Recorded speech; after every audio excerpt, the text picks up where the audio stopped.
네, 오늘은 심판자입니까 기도자입니까 라는 제목으로 열왕기하 17장 말씀을 나누고자 합니다. 제가 어렸을 때에는 그런 동요를 많이 불렀어요. 지금도 많이 부르는지 모르겠지만 혹시 텔레비전에라는 동요 아시나요? 아시죠? 네, 아시죠? 네, 텔레비전에 율동도 하면서 내가 나왔으면 정말 좋겠네, 춤추고 노래하는 예쁜 내 얼굴. 자, 율동도 준비했는데 참할 용기가 안 나서 제가 부르기만 합니다. 네. 그래가지고 텔레비전에 내 이름이 나오면 얼마나 좋을까요? 내 얼굴이 나오면 얼마나 영광스러울까요? 제가 고등학교 때 한 번은 TV에 나올 뻔한 적이 있어요. 뻔한 적. 혹시 박세리 선수 아시나요? 네. 골프 선수 아시나요? 네. 한창 우승하고 미국 리그에서 우승하고 인기가 되게 절정에 달랐을 때 우리 학교를 방문한 적이 있었어요. 어떤 기업이 학교에 연결을 해줘서 지금으로 말하면 토크 콘서트 같은 것을 해가지고 고등학교 친구들을 이렇게 강당에 불러놓고 박세리 선수에게 질문하면 대답을 하는 그런 시간을 가진 적이 있었습니다. 저도 그 자리에 있었는데 카메라에 잡히지를 못해가지고 TV에 나올 뻔했는데 결국에 못 나왔어요. 이렇게 그 순간 TV에 내 이름이나 내 얼굴이 나오면 굉장히 영광스럽고 기분이 좋은데, 만약에 이 성경책에 우리의 이름이 기록되면 어떨까요? 후대의 내 후손들 뿐만 아니라 전 세계 사람들이 내 이름을 부르면서 나도 그 신앙의 선배처럼 살고 싶다 라고 존경을 받게 되면 얼마나 영광스러울까요? 오늘 사무엘 17장에는 한 인물이 등장합니다. 바로 아히도벨이라는 인물입니다. 이 사람은요, 성경 전체에, 특히 구약에 총 17번 등장하는 사람입니다. 그런데 이 사무엘 17장에만 8번이나 등장을 해요. 이 17장은 가히 아히도벨의 장이라고 해도 과언이 아닐 거라고 생각됩니다. 저는 오늘 이 아히도벨이 어떤 사람이었는지를 한번 살펴보고자 합니다. 그리고 그의 인생은 어떤 인생을 살았고 그의 마지막은 어떠했으며 결론에 이르러서 우리가 그를 통하여 배울 수 있는 점은 어떤 것인지 한번 살펴보고자 합니다. 아히도벨은 굉장히 머리가 좋은 사람이었습니다. 그의 직업은 다윗 왕 바로 옆에서 전쟁터에 나갔을 때 전략을 짜주는 책사였습니다. 이 책사는 전략을 짜는 사람이기 때문에 머리가 굉장히 좋아야 합니다. 왜냐하면 그 사람의 전략으로 인해서 승부가 결정되기 때문입니다. 아무리 불리한 상황이어도 상대의 허를 찌르는 전략이 있다면 그 상황은 역전이 될 수 있습니다. 반대로 아무리 유리한 상황이어도 잘못된 전략과 그런 계략이 있다면 그 승부는 자신할 수가 없습니다. 우리가 삼국지를 읽어보면 유비가 그의 책사 제갈량을 얻기 위해서 3번이나 가는 삼고초려를 읽습니다. 그만큼 책사의 역할이 중요하고 머리가 똑똑해야 합니다. 그러나 머리만 좋다고 해서 책사가 되는 것도 아닙니다. 머리가 좋되 그 왕에게 신임을 얻어야 합니다. 전쟁터는 내 목숨이 왔다 갔다 하는 생사가 가장 가까이에 있는 현장입니다. 그렇기 때문에 웬만한 믿음 없이는 그 전략을 따를 수가 없습니다. 이렇게 이 아히도벨이라는 사람이 다윗의 책사였다는 것을 우리가 살펴본다면 그의 머리는 정말 또 대단한 사람이었고 다윗에게 정말로 큰 신임을 받은 사람이었습니다. 그런데 오늘 우리 희준 학생이 읽어준 이 열왕기하 1절에서 3절까지의 모습을 보면 그의 직분과는 전혀 다른 모습을 보입니다. 2절에 보니까 아히도벨이 한 누군가를 죽이고 싶어해요. 바로 누구였죠? 다윗이었어요. 자신이 왕으로 섬겼고 다윗에 의하여 책사가 되었고 다윗과 함께 수많은 전장을 누볐던 아히도벨이었는데 압살롬이 반역을 일으키자 압살롬을 제지한 것이 아니라 오히려 압살롬 편에 서서 다윗을 죽이려고 합니다. 왜 이 아히도벨은 압살롬 편에 서가지고 다윗을 죽이려 했을까요? 우리는 이 궁금증이 생깁니다. 도대체 다윗과 아히도벨은 어떤 관계였길래 그렇게 최측근에서 일했음에도 불구하고 다윗을 죽이려 했을까요? 이 힌트에 대해서는 우리가 사무엘하 11장을 살펴보면 그 해답을 알 수가 있습니다. 사무엘하 11장은 바세바에 관한 이야기입니다. 바세바의 이야기는 우리가 너무나 잘 알고 있습니다. 다윗의 장수였던 우리야, 그의 아내가 바로 바세바였죠. 이 우리아가 전장터에서 전쟁을 치르고 있을 때 다윗은 이 바세바를 하룻밤 취합니다. 그리고 임신을 하게 되죠. 이 사실이 밝혀질까봐 다윗은 우리아를 우연을 가정하여 죽이게 합니다. 그리고 그 바세바를 자신의 아내로 취합니다. 이 이야기가 바로 사무엘하 11장에 나와 있는 이야기입니다. 그런데 아십니까 여러분? 이 바세바의 할아버지가 아히도벨이었습니다. 성경에 이렇게 기록되어 있습니다. 사무엘하 23장 34절에는 아히도벨의 아들이 엘리암이라고 기록되어 있습니다. 그런데 사무엘하 11장 3절에는 이 엘리암의 딸이 바세바라고 기록되어 있습니다. 이 관계를 살펴본다면 아히도벨의 손녀는 바세바였고 바세바의 할아버지는 아히도벨이었습니다. 이 가족 관계를 살펴보면 아히도벨의 심정이 이해가 가기도 해요. 바세바, 얼마나 사랑스러운 자신의 손녀였습니까? 그런데 원하지 않게 겁탈당하였고 원하지 않게 한순간에 과부가 되었으며 원하지 않게 임신을 하였고 원하지 않는 사람과 결혼을 하였습니다. 가정이 풍비박산이 났죠. 이 아히도벨이 바세바 가장 가까이에서 그 모습을 지켜봤을 때 과연 다윗이 좋게 보였을까요? 할아버지의 마음으로 손자 손녀에 대한 사랑이 얼마나 클까요? 저는 그 심정을 잘 알고 있습니다. 제가 할아버지이기 때문이 아니라 저희 아버지가 얼마 전에 할아버지가 되셨기 때문이에요. 2년 전에 저희 누나가 이렇게 아들을 낳았습니다. 저에게는 조카가 생겼고 저희 아버지에게는 제 손자가 생겼어요. 아들에 대한 아버지의 사랑이 1이라고 한다면 손자에 대한 할아버지의 사랑은 몇일까요? 100도 아니고 만 정도 됩니다. 왜냐하면 저희 아버지께서는 스마트폰을 지금 사용하고 계시는데 스마트폰 용도는 딱 두 가지예요. 전화하는 것이랑 현장에서 일하시기 때문에 사진 찍는 것밖에 모르세요. 그래서 그 전화번호 등록도 못 하셔가지고 거래처 사람이 생기면 꼭 적어오셔가지고 저한테 등록을 해달라고 시키세요. 그만큼 핸드폰을 잘 못하세요. 그래서 제가 여기서 알려드리고 뭐 배우라고 하면 제 아버지 표현을 빌리면 그 핸드폰 액정에 코 박고 있는 게 싫어서 자기는 안 배우겠다고 하시는 거예요. 그렇게 거의 몇십 년 동안 핸드폰을 그렇게만 사용하셨는데 손자가 생기니까 달라지더라고요. 그러니까 매일 볼 수가 없잖아요. 그러니까 영상통화를 매일 하세요. 누나가 걸어오는 영상통화를 매일 보시면 말도 못하는 그 아이한테 앞에서 저희 아버지께서 20-30분 동안 재롱을 떠시는 거예요. 근데 저희 누나가 바쁘거나 혹시 깜빡 잊으면 영상통화를 못 하잖아요. 그걸 못 견디시는 거예요. 그래서 핸드폰을 배우셔서 이제는 영상통화를 하실 줄 아세요.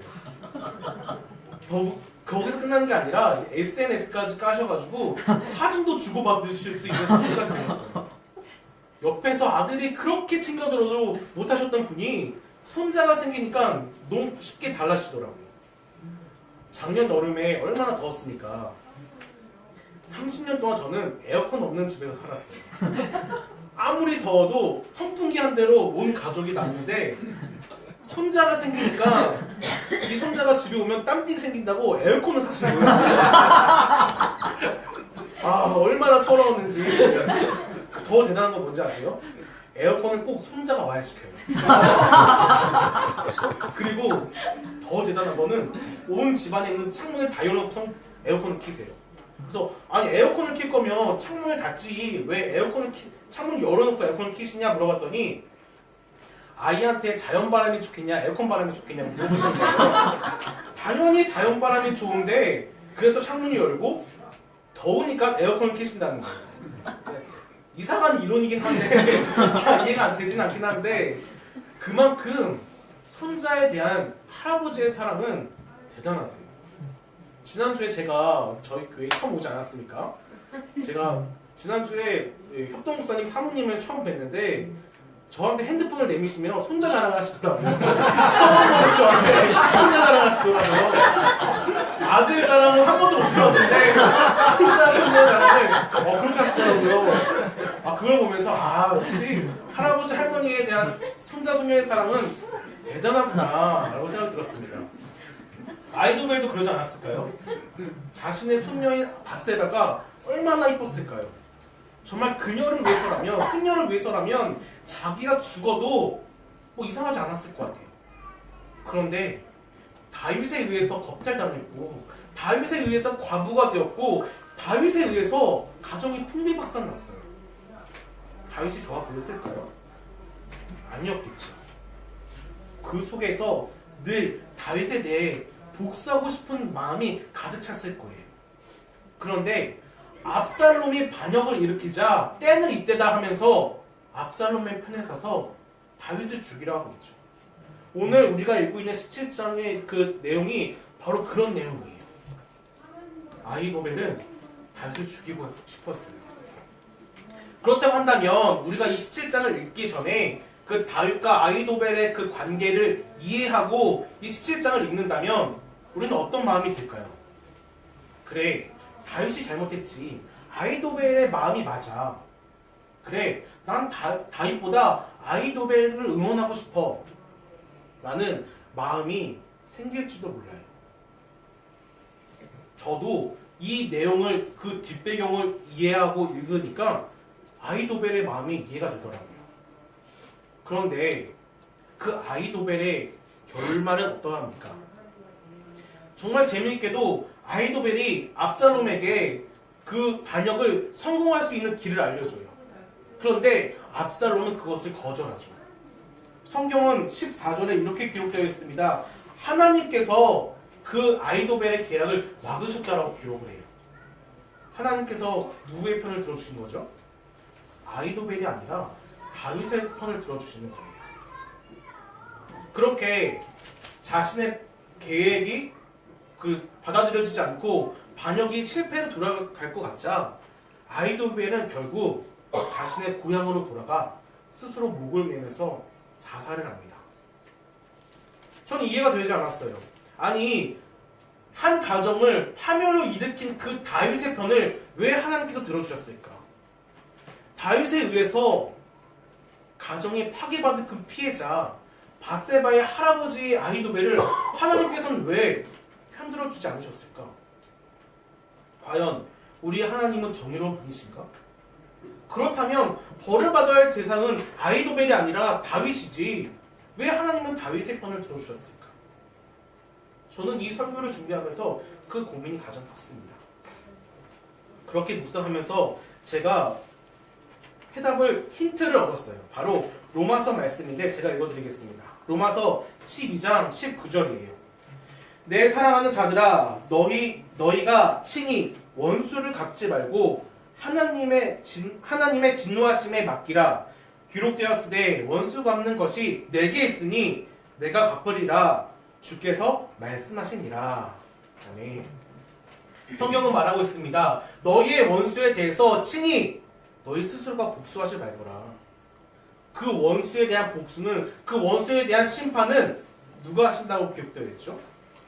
하나님이 하신다라고 기록되어 있어요.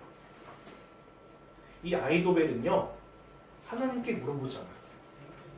이 아히도벨은요, 하나님을 심판자로 인정하지 않았어요. 오히려 그의 인생에 있어서 하나님은 자기 자신이었고, 그의 인생에 있어서 심판자는 자기 자신이었어요. 그래서 자기 자신이 다윗을 심판하고 싶었죠. 하지만 다윗은 어떠했습니까? 아히도벨이 압살롬 편에 붙자는 그 소식을 들은 다윗이 가장 먼저 한 것이 무엇이었습니까? 아이도벨을 저주하거나 그를 심판하지 않았어요. 먼저 기도드렸습니다. 하나님, 이 아이도벨의 계략과 전략이 무효하게 해주시옵소서 라고 하나님께 그 심판의 자리를 내어드렸어요. 시므이라는 사람이 피난길에 오르고 있는 다윗을 향하여 저주를 퍼붓습니다. 그 신하들이 다윗에게 말해요. 왕이시여, 우리가 저 시므이라는 사람을 죽이겠습니다. 스스로가 심판자가 되어서 결론을 내두고 싶어 했죠. 다윗은 어떻게 했습니까? 냅두거라, 하나님이 하실 것이다. 그의 인생에 있어서 심판자는 자기 자신이 아니었어요. 오히려 하나님이었죠.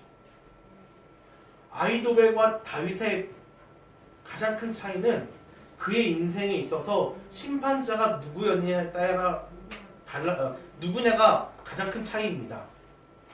아이도벨에게 있어서 그 인생의 심판자는 자기 자신이었어요.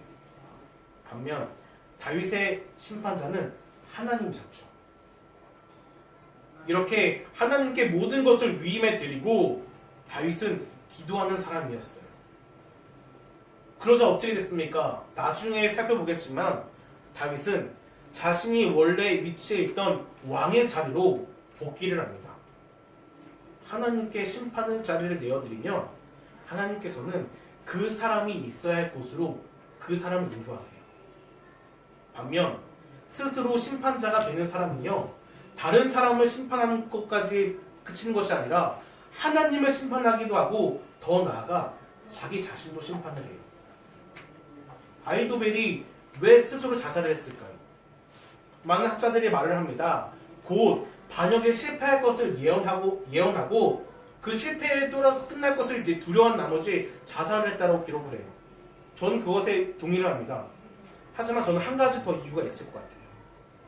그렇게 많은 전장에서 승리를 취했던 자기 자신이 자신의 원수처럼 생각했던 다윗을 죽이지 못하고 그 반역에 실패한 자기 자신을 용서하지 못했겠죠. 그래서 자기 자신을 판단하고 심판한 나머지 스스로가 목숨을 끊는 그런 비참한 최후를 맞이하게 돼요. 저는 이 말씀을 묵상하면서 저를 한번 살펴보았습니다. 우리가 우리 인생에 있어서 화날 때가 참 많이 있어요. 분노할 때가 있습니다. 힘들 때도 있고요. 어려울 때도 있고 낙심에 빠져 있을 때가 있어요. 근데 우리는 가장 먼저 무엇을 합니까? 요즘 휴거라는 단어가 청소년 사이에서 많이 사용되어진다고 해요. 휴거가 어떤 뜻인지 아시나요? 맞아요. 휴먼시아 거지. 휴먼시아라는 임대주택이 있어요. 나라에서 짓고 저렴한 가격에 임대를 줘서 경제적으로 어려운 사람들이 그 집에 들어가 사는 그 임대주택이 휴먼시아라는 아파트예요. 그런데 이 휴먼시아라는 아파트가 임대주택이라는 소문이 돌자 청소년들 사이에서 어떤 인식이 있었냐면, 그래, 휴먼시아에 사는 사람들은 돈이 없어. 그들은 거지야. 그러면서 휴먼시아 거지의 앞자를 따서 휴거라는 단어를 사용한다고 해요. 그런데 말만 그렇게 하는 것이 아니라 휴먼시아에 사는 친구들은 친구로 안 사귀어요. 아이들 사이에서.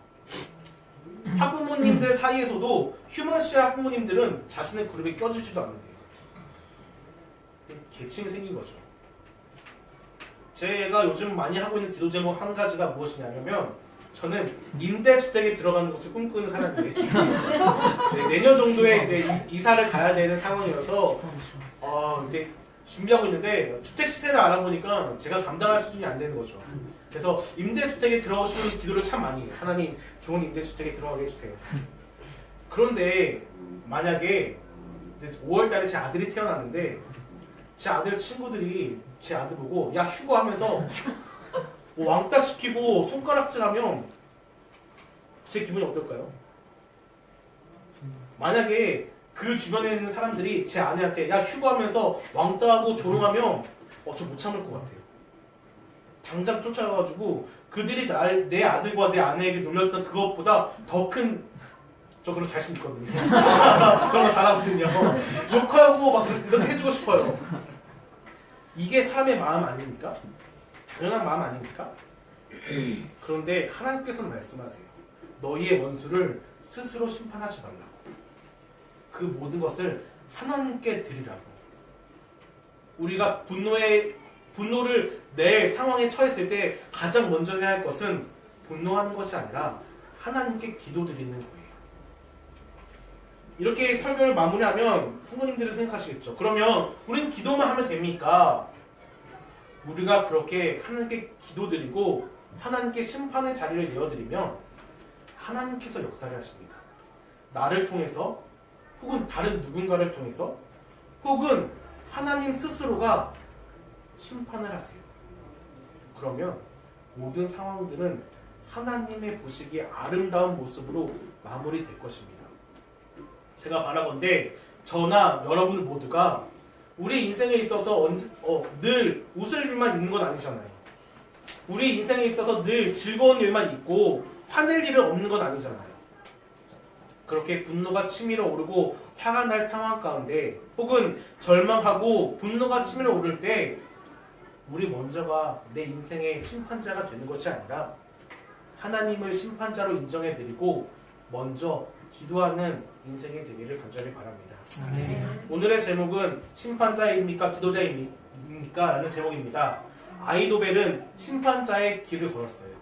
반면 다윗은 기도자의 길을 걸었죠. 이제 우리가 선택해야 할 순간입니다. 우리는 심판자의 길을 걸어야겠습니까? 아니면 기도자의 길을 걸어야겠습니까?